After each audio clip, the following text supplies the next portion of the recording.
The council chamber of the Threxian Empire smelled of ozone and old smoke, and every eye in the room was fixed on me like I was an insect that had wandered onto a dinner plate.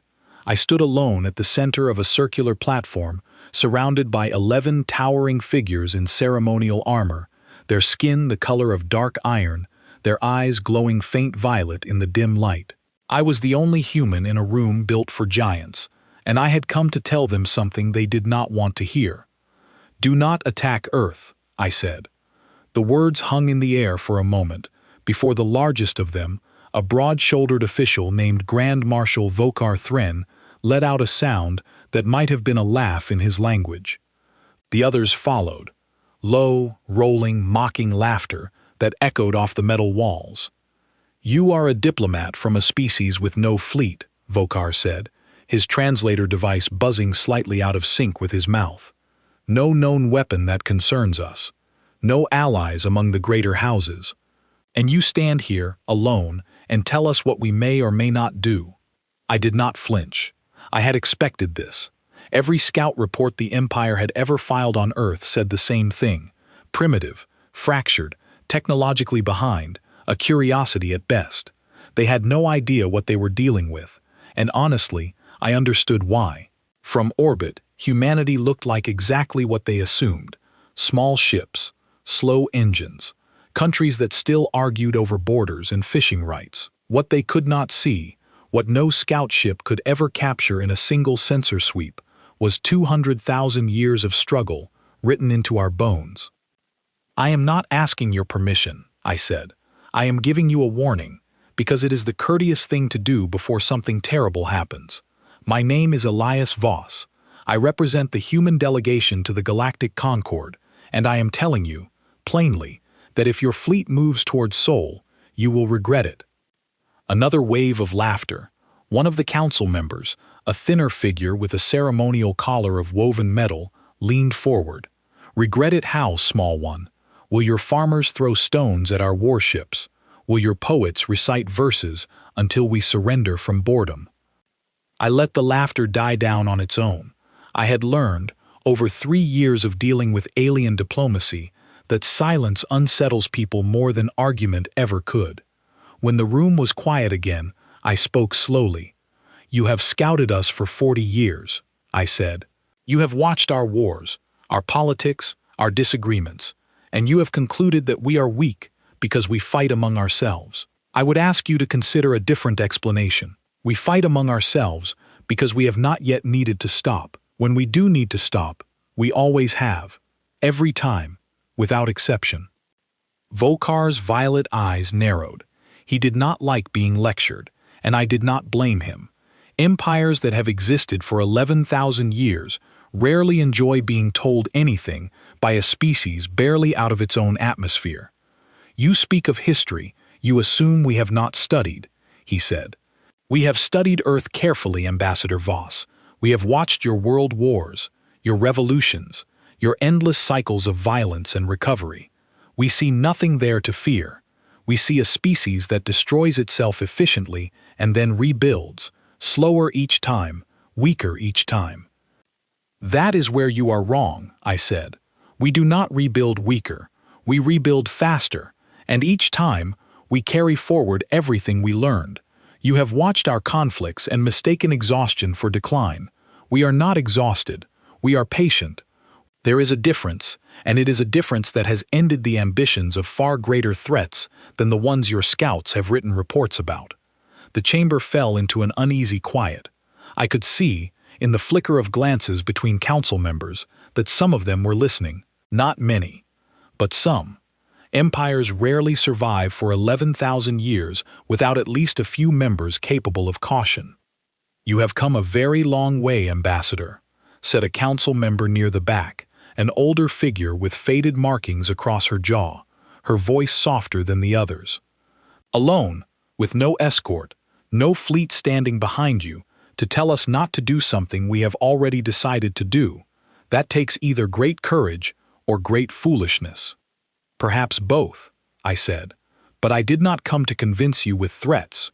I do not have a fleet to threaten you with. I came because someone had to say this plainly. in a room where it could be recorded, so that when this is over, no one can claim they were not warned. I am not here to start a conflict. I am here to prevent one. There is still time to turn your fleet toward any other target in this quadrant, and I promise you, humanity will never trouble you again. But if you point that fleet at Earth, you will not be able to take it back. Vokar rose from his seat, towering over the platform, his shadow falling across me like a passing cloud. You speak with confidence for a species with no standing military presence beyond its own solar system. Do you have proof of these claims, Ambassador? Do you have numbers, ships, weapons you can show us? No, I said honestly. I have nothing to show you. What I have is history, and history does not need to be shown. It only needs to be remembered. You have studied our wars and seen weakness. I am telling you that you have been looking at the wrong thing. You should have been studying what happened after the wars ended. That is where you would have found your answer. For a long moment, nobody spoke. Vokar studied me the way a predator studies something unfamiliar, uncertain whether it is prey or something else entirely. Then he laughed again, shorter this time, dismissive. Your warning is noted, Ambassador Voss, he said, and it is rejected. The fleet moves within the cycle. Earth will learn, as many species before it have learned, what it means to stand in the path of the Threxian Empire. I nodded slowly. I had known this was likely the outcome before I ever stepped onto their ship. Empires like this one did not change course because a lone diplomat asked politely. They changed course when the cost of not changing became too painful to ignore, and by then, it was usually too late for words to matter. Then I have said what I came to say, I replied. I will return to my people and inform them of your decision. I only ask that you remember this conversation, Grand Marshal. Remember that you were warned, clearly, without threats, without deception, and that you chose to proceed regardless. We will remember it as the moment a small species overestimated itself, Vokar said. I bowed slightly, the small formal gesture our delegation had been taught to use in Threxian court, and turned to leave. As I walked toward the exit, flanked by 2 armored guards who watched me the way one watches an animal that might bite, I felt no fear. I felt something closer to sadness, not for myself, not for Earth, but for them. For an empire so old, so certain of its own strength, that it could not recognize the sound of a species choosing restraint over pride. The transport that carried me back to the Concord way station was small and quiet, and I spent most of the journey staring out at the stars, thinking about the reports I would need to file once I returned home. Somewhere behind me, the Threxian fleet was already beginning its preparations, hundreds of warships gathering in formation, their commanders confident that this would be a short and unremarkable campaign, a footnote in their long history of expansion. They had no idea they were about to become the reason every other species in this sector would learn to take Earth's warnings seriously. I closed my eyes and let the hum of the transport's engines fill the silence. Somewhere far behind me, in that cold council chamber, 11 powerful figures had just made a decision they would spend the rest of their lives trying to understand. I had given them every chance to walk away. I had told them plainly, without pride, without threat, exactly what would happen if they refused to listen. Now there was nothing left to do but wait, and let history answer the question they had been too proud to consider. The last thing I saw before the transport jumped into the long dark between stars was the shape of their fleet gathering on the edge of my viewport, a silent, glittering wall of steel and ambition, moving slowly toward a small blue world that had already told them, as clearly as anyone could, not to come. They did not listen. Few empires ever do, the first time. It is only ever the second time that teaches them anything at all, and by then, the lesson is usually far more costly than the warning ever was. Grand Marshal Vokar Thren stood at the observation window of the command vessel Ashkar Dominion, watching the stars slide past as the fleet prepared for its final jump toward Sol. Behind him, seated around a long obsidian table, were the 7 fleet commanders who would carry out the invasion, each one confident, each one impatient to begin. The human ambassador's warning has been logged and dismissed, said Commander Rethel Vask, the youngest of the 7, a sharp-eyed officer known for his aggressive tactics. A curious performance, though, very calm for someone with nothing to threaten us with. "Calm does not win wars," Vokar replied without turning from the window. "Numbers win wars. Firepower wins wars. We have 400 warships, 3 orbital strike platforms, and enough ground forces to occupy their entire world within a single cycle. What does Earth have? A handful of orbital defense stations, aging naval vessels, and squabbling nations that cannot agree on anything. Then why warn us at all?" asked Commander Ilsa Grethen, an older officer who had fought in a dozen campaigns across the Outer Rim. "If they had nothing to threaten us with, why send someone alone, unarmed, into the heart of our council chamber, to say something so certain to be ignored?" Vokar finally turned from the window, his expression unreadable.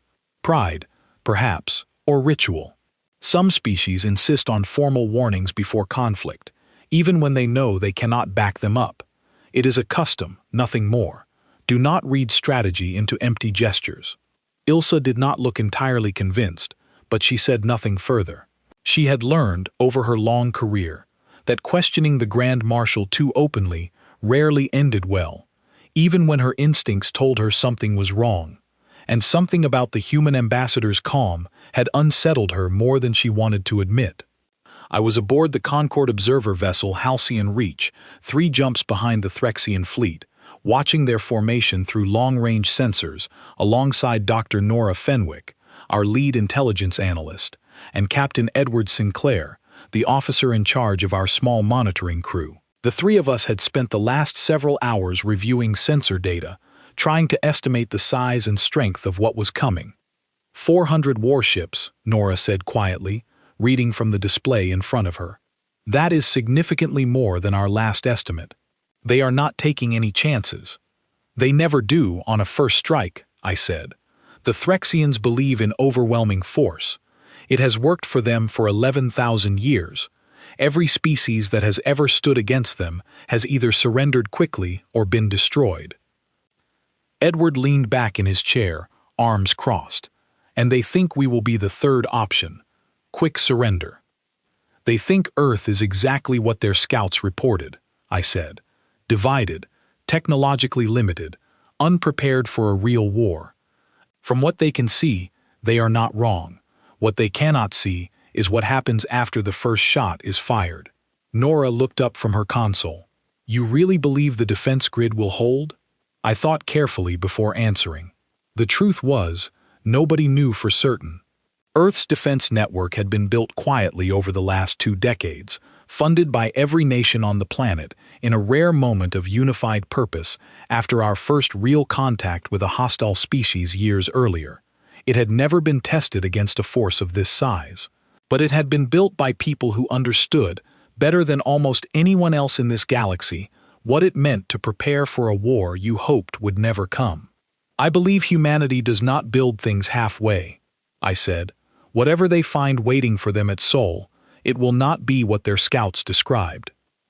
I sent one final message to the Threxian fleet before they made their last jump, knowing it would almost certainly be ignored, but feeling that it needed to be said regardless.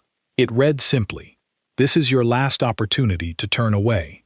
Earth does not want this conflict, and will not start it, but we will finish it if you insist on beginning it. I do not say this as a threat. I say this because it is true, and because someone should have told you clearly before it was too late to matter."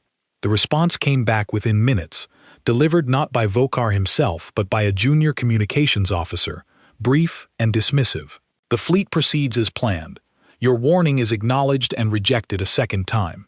I closed the message and looked out at the stars, feeling the same quiet sadness I had felt leaving their council chamber days earlier.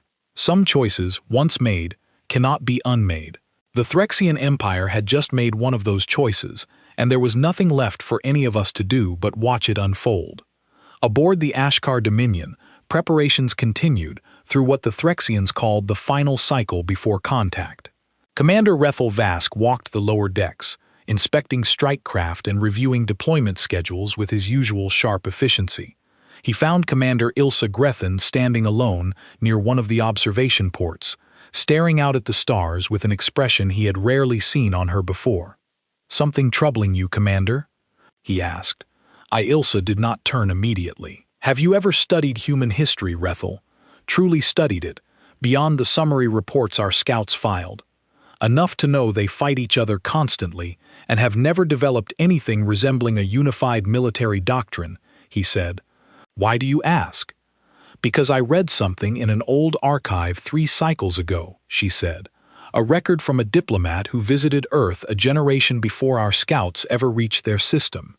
He noted something curious. He said that humans do not measure themselves by how they begin a conflict, but by how they end it. He said that every human war, no matter how it started, ended with humans building something stronger than what came before it. Weapons, alliances, technology, resolve. Always stronger, never weaker." Rethel considered this for a moment, then shook his head. An old report from a single diplomat. Interesting, perhaps, but hardly a reason for concern. Our own scouts have watched them far more closely, for far longer, and they see nothing but disorganized nations arguing over borders. "Perhaps," Ilsa said, "or perhaps our scouts saw exactly what humans wanted them to see." Rethel laughed, though there was less confidence in it than before. "You sound almost as though you believe the ambassador's warning." "I believe," Ilsa said slowly, "that a species does not send an unarmed representative alone into the heart of an empire 11,000 years old, to deliver a warning they know will be laughed at, unless they are absolutely certain of what will happen next. Fear does not walk into a room like that, Rethel. Confidence does." Neither of them spoke for a long moment, watching the stars slide past the viewport, the fleet moving steadily closer to a solar system that had already told them, plainly, not to come. Grand Marshal Vokar received the final navigation report in his private quarters, confirming that the fleet would arrive at the edge of the Sol system within 6 hours. He read the report twice, then set it aside and allowed himself a rare moment of reflection. He thought about the human ambassador, standing calm and unarmed in the center of his council chamber, delivering a warning with no fleet to back it up, no threat behind his words except the quiet certainty of someone who believed, completely, that he was telling the truth. Vokar had seen many diplomats in his long career, from 100 different species, pleading for mercy, offering surrender, begging for terms. He had never seen one simply state a fact and walk away, as though the outcome were already decided and nothing left to discuss. It was, he told himself, nothing more than an unusual custom, a cultural quirk of a young species that had not yet learned proper diplomatic humility, and yet, some small part of him, buried beneath 11,000 years of imperial certainty, found himself wishing he had asked the ambassador one more question before letting him leave. He never got the chance to ask it. 6 hours later, the fleet arrived at the edge of the Sol system, and everything Vokar believed about Earth was about to be tested against a truth far older and far more dangerous than any scout report had ever captured. The Threxian fleet emerged from its final jump at the outer edge of the Sol system, 400 warships spreading into formation against the black backdrop of space, their sensors sweeping outward toward the small blue world they had come to conquer. Grand Marshal Vokar stood on the bridge of the Ashkar Dominion, watching the tactical display fill with data, and felt the first stirring of something he had not expected to feel: silence. There were no defense fleets rushing to intercept them, no panicked communications flooding the channels, no sign of the disorganized, fractured resistance his scouts had promised him. Just silence, and the quiet, steady orbit of Earth, turning slowly against the sun, exactly as it had for millions of years before his fleet had ever arrived. "Report," Vokar said, his voice sharper than he intended. "Sensors show minimal military presence in orbit, Grand Marshal," replied his tactical officer, a younger Threxian named Dresh Kalor. "A handful of stations, several dozen vessels of moderate size, nothing resembling the fleet strength required to challenge us. It appears their orbital defenses are exactly as our scouts reported, outdated, insufficient." Commander Ilsa Grethen, standing near the tactical station, frowned at the display. "Where are their planetary shields? Every world with any defensive infrastructure raises shields the moment a hostile fleet is detected. Earth has had 6 hours warning of our arrival at minimum, likely longer given how far our approach vector could be tracked. Perhaps they have no shields to raise, Commander Rethel Vask said, though his voice carried less certainty than his words suggested. Perhaps the ambassador's warning was, as the Grand Marshal said, nothing more than empty pride. Vokar said nothing, watching the display carefully. Something about the stillness bothered him, though he could not name exactly what. An empire that had conquered dozens of worlds across 11,000 years develops an instinct for these things, a feeling in the space between data points that experience alone can provide, and that instinct was telling him, quietly but insistently, that something was wrong. "Proceed with the planned approach," he said finally. "Strike Group 1, begin advance toward the 4th planet.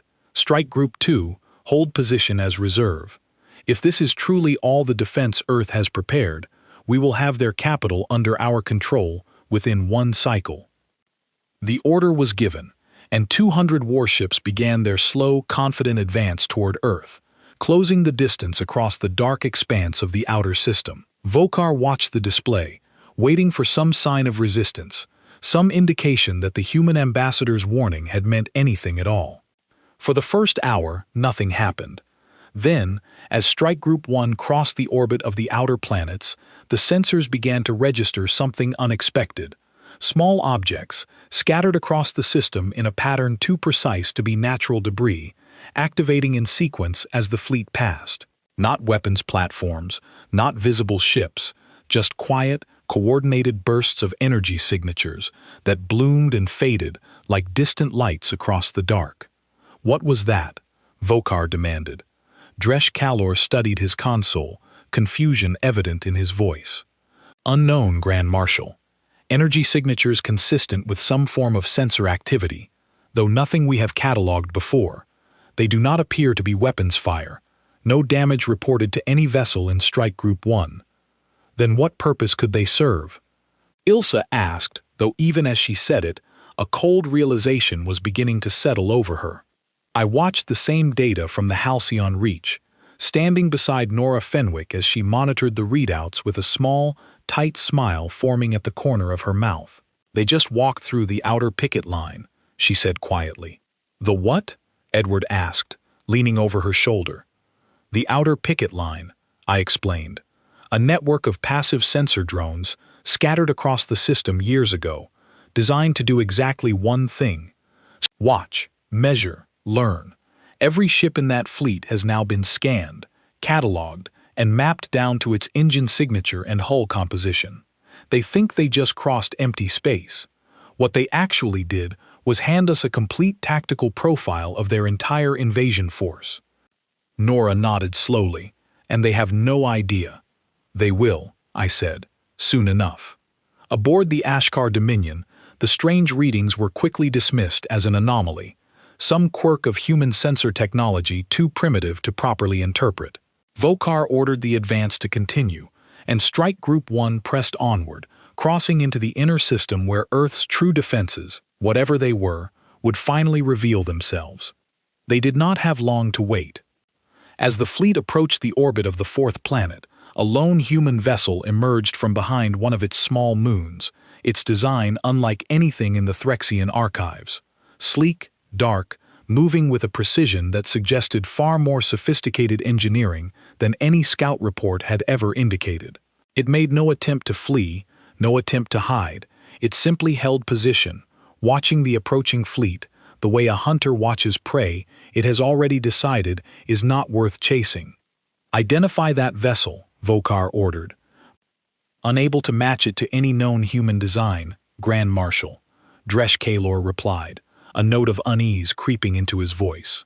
"It is transmitting no distress signal, no communication of any kind. It is simply watching us." Commander Rethel Vask stepped forward, studying the display with growing frustration. "A single vessel means nothing against our numbers. Order it destroyed and continue the advance." Vokar hesitated. He thought again of the human ambassador, standing calm in his council chamber, warning him plainly of consequences he could not name. He thought of the strange sensor readings scattered across the outer system, and the silence that had greeted his fleet's arrival, a silence that felt less like weakness and more like patience. But an 11,000-year-old empire does not survive by hesitating in the face of a single unidentified vessel, and Vokar gave the order.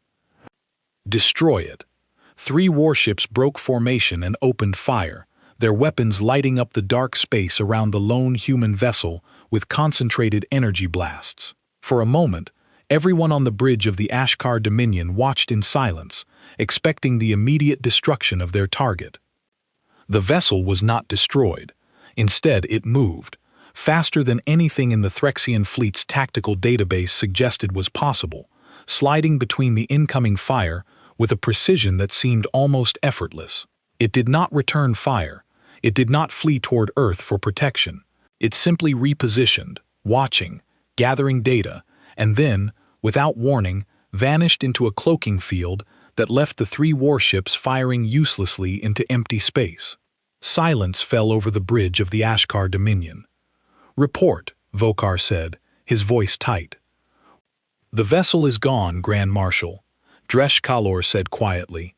"No wreckage, no debris, it simply left." Commander Ilsa Grethen turned slowly to face Vokar, and for the first time since the fleet had departed Threxian space, there was open fear in her eyes rather than confidence. "Grand Marshal, I believe we need to reconsider our approach." Vokar said nothing for a long moment, staring at the empty space where the vessel had been, the quiet planet turning ahead of them, still silent, still waiting. Somewhere beyond his sensors, beyond his scouts' reports, beyond everything his empire had assumed about this small, divided species, something far larger and far more patient than he had imagined was beginning to stir. He thought of the ambassador's words one final time. "We do not fight among ourselves because we are weak. We fight among ourselves because we have not yet needed to stop."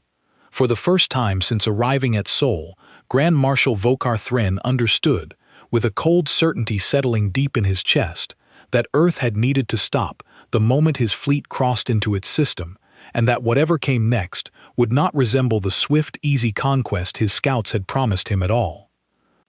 Grand Marshal Vokar ordered the fleet to hold position at the edge of the 4th planet's orbit, unwilling to advance further until his officers could explain what had just happened. But explanations were slow to come, and while his commanders debated, the true nature of Earth's defense began to reveal itself, piece by piece, in ways none of them had prepared for. I watched it unfold from the Halcyon Reach, my hands steady on the edge of the console even as my heart pounded with something between fear and pride. Nora Fenwick sat beside me, her eyes fixed on the tactical display, tracking every movement of the Threxian fleet with the calm precision of someone who had spent years preparing for exactly this moment. "They are holding position," she said, "uncertain, waiting for something to make sense of what they just saw." "Let them wait," I said. "Every moment they hesitate is a moment our defense grid has more time to prepare."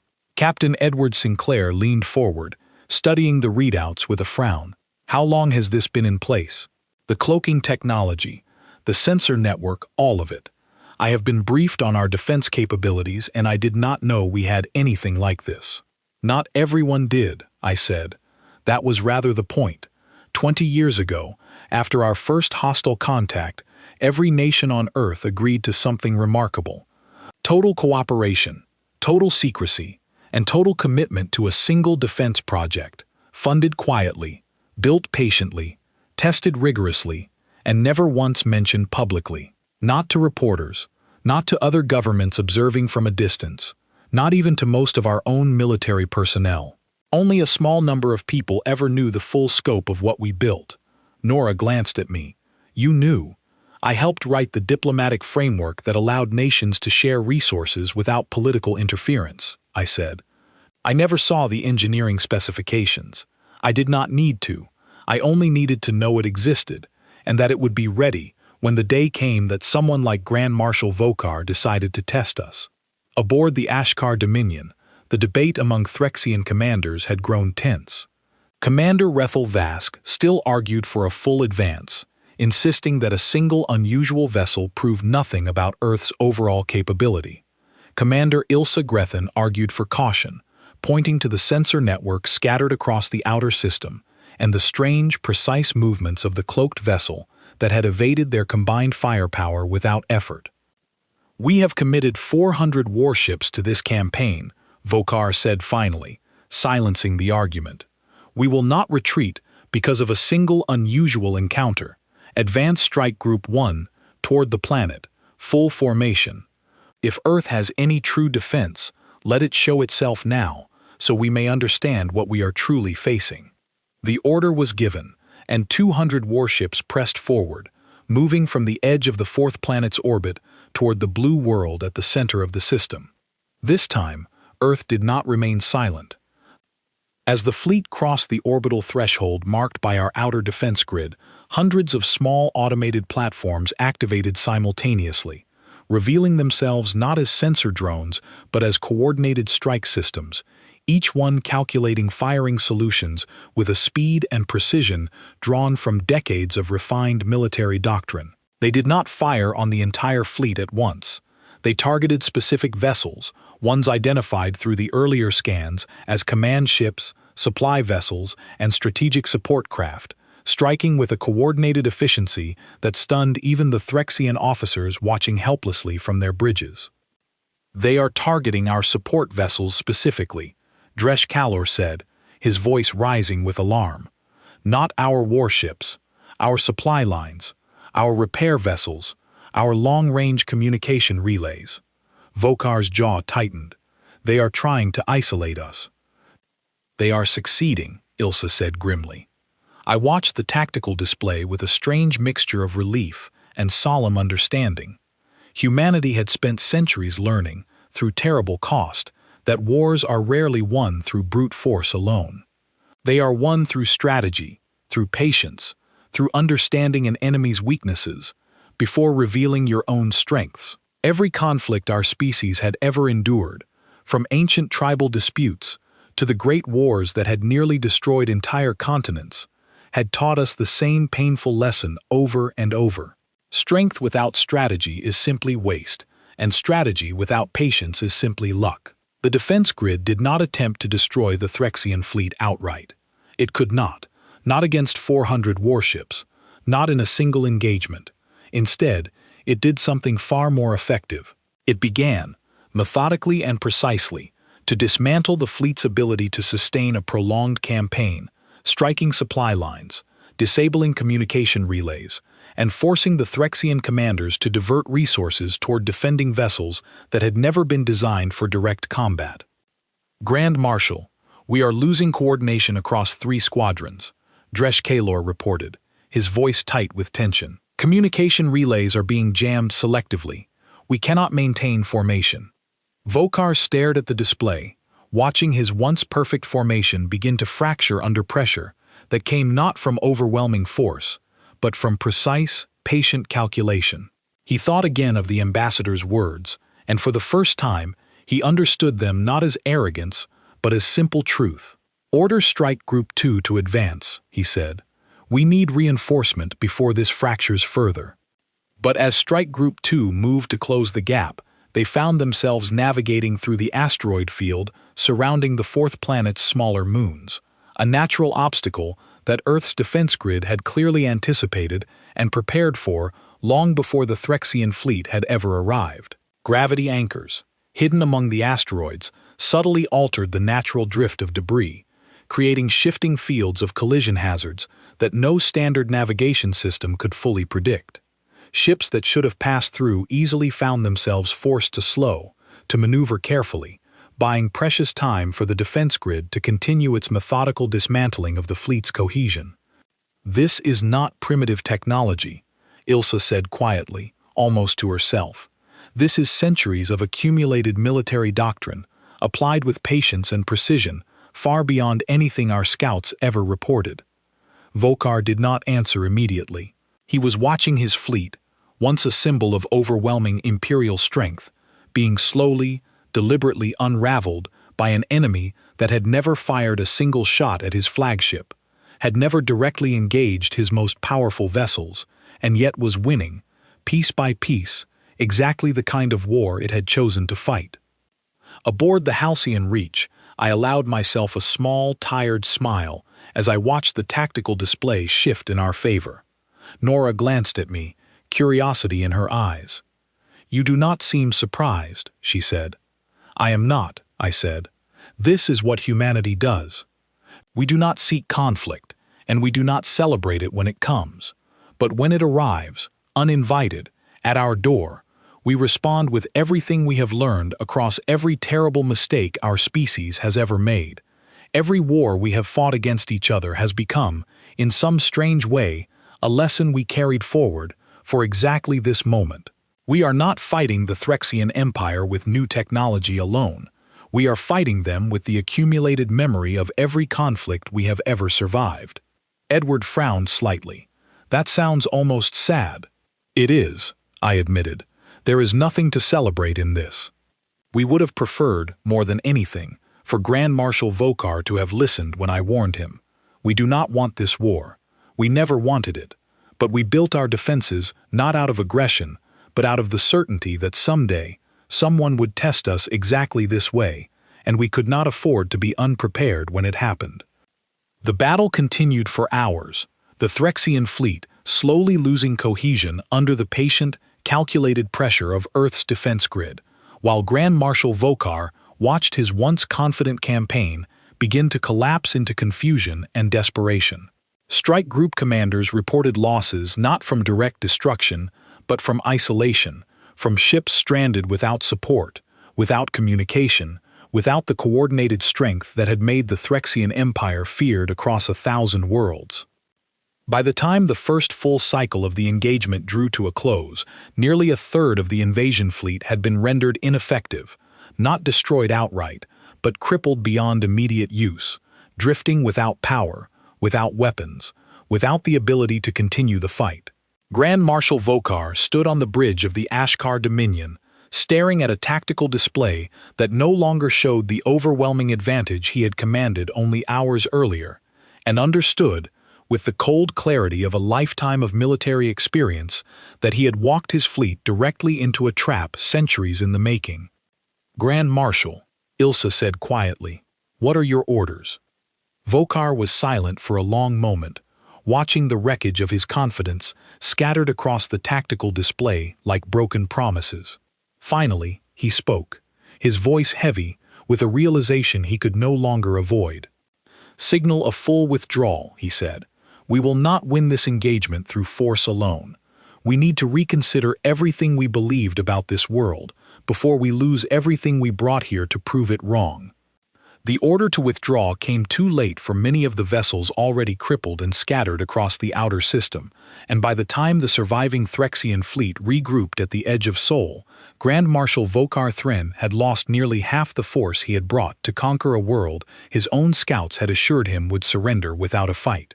He stood on the bridge of the Ashkar Dominion, staring at the wreckage of his own certainty, and understood, for the first time in his long career, what it truly meant to be wrong.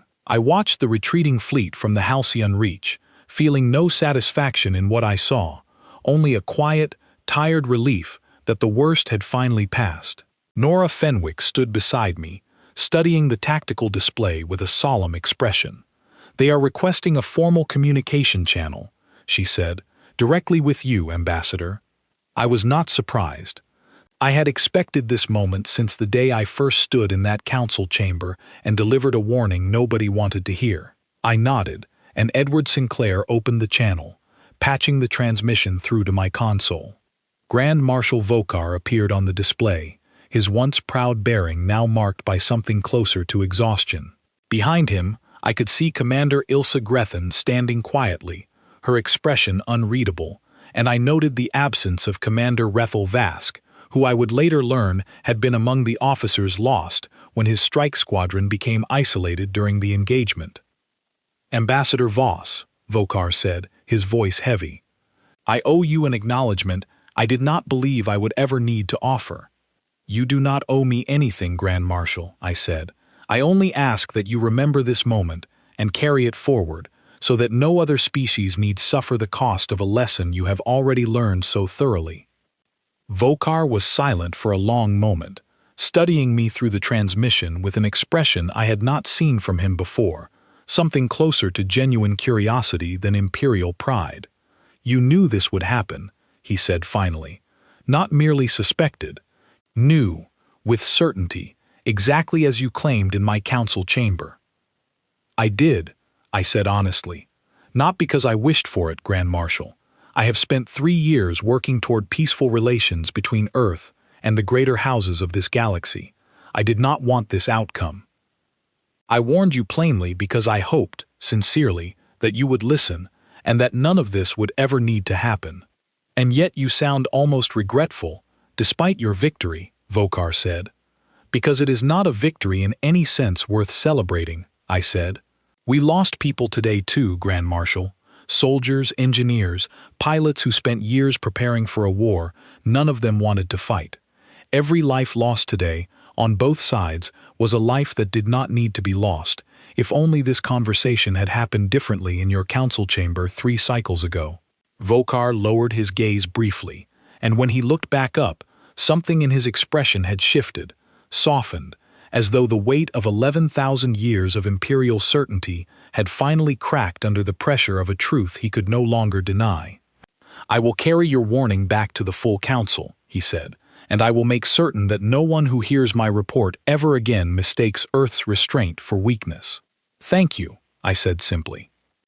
The Threxian fleet withdrew fully from the Sol system over the following days, their damaged vessels limping back toward Threxian space under careful escort, while diplomatic channels between Earth and the Empire opened for the first time under vastly different terms than any of us had imagined possible only weeks earlier.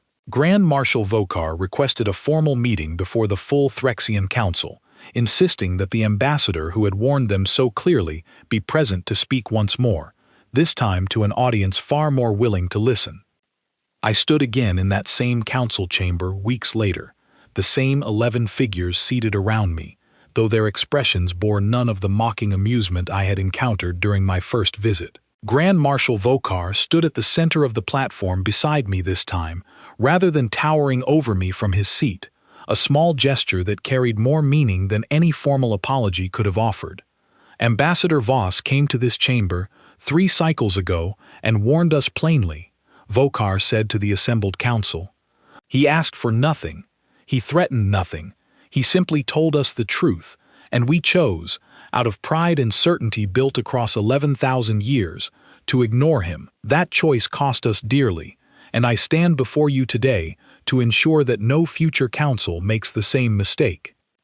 The older council member with the faded markings across her jaw, the one who had spoken softly during my first visit, studied me carefully.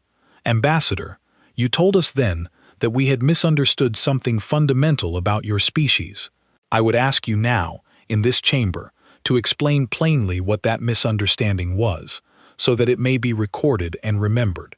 I considered the question carefully before answering, aware that whatever I said in this moment would likely be repeated across a dozen other empires watching this outcome unfold from a careful distance. "You believed that our conflicts were a sign of weakness," I said, "that a species which cannot agree with itself must be fragile, easily conquered, unprepared for a real war. But you mistook exhaustion for decline, and division for fragility. Every conflict humanity has ever endured, every war, every disaster, every near catastrophe that nearly ended our species entirely, has taught us something we carried forward into the next generation. We do not forget our lessons, we build upon them. When your fleet arrived at Sol, you were not facing a divided, unprepared world. You were facing the accumulated memory of every terrible mistake we have ever survived, applied with patience and precision toward a single purpose, protecting a home we have fought too hard, for too long, to ever allow someone else to take from us." The chamber remained silent for a long moment, the weight of my words settling over the assembled council with a gravity that had been entirely absent during my first visit. "And if we had listened," the older council member asked quietly, "what would have happened instead?" "Nothing," I said. "That is precisely the point, counselor.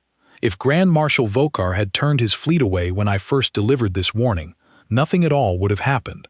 No losses, no damaged ships, no wounded pride. Earth does not seek conflict with anyone. We only insist on being left in peace, and we have proven, at great cost to ourselves as well as to you, that we are fully capable of defending that peace when it is threatened. Grand Marshal Vokar spoke again, his voice carrying a new weight of understanding. The Council has reviewed the full account of the engagement at Sol. We have concluded that Earth poses no threat to Threxian interests, provided our interests remain separate from theirs. We propose a formal treaty of non-aggression, effective immediately, and I recommend that this Council extend an invitation for Earth to establish full diplomatic standing among the greater houses of this galaxy. The proposal was met with murmurs of agreement from most of the Council, though I noticed a few skeptical expressions remaining among the older members, the kind of doubt that would likely take generations to fully dissolve. I did not mind. Trust built slowly tends to last far longer than trust given freely, and Earth had never been in any hurry to prove itself to anyone. I will carry this proposal back to my government, I said. I believe they will receive it favorably, provided the terms are fair and clearly stated. Earth does not wish to be anyone's enemy, Grand Marshal. We only wish to be left to grow, to build, to explore this galaxy on our own terms, in our own time, without the constant threat of being tested by empires who mistake our patience for weakness. You will not be tested again, Vokar said quietly. Not by us, and I suspect, once word of this engagement spreads through the greater houses, not by anyone else either. He was right, though it would take several months before the full consequences of that single engagement became clear across the wider galaxy. News of the Threxian retreat from Sol spread quickly through diplomatic channels, whispered between empires who had spent centuries watching each other carefully, always searching for weakness, always calculating advantage.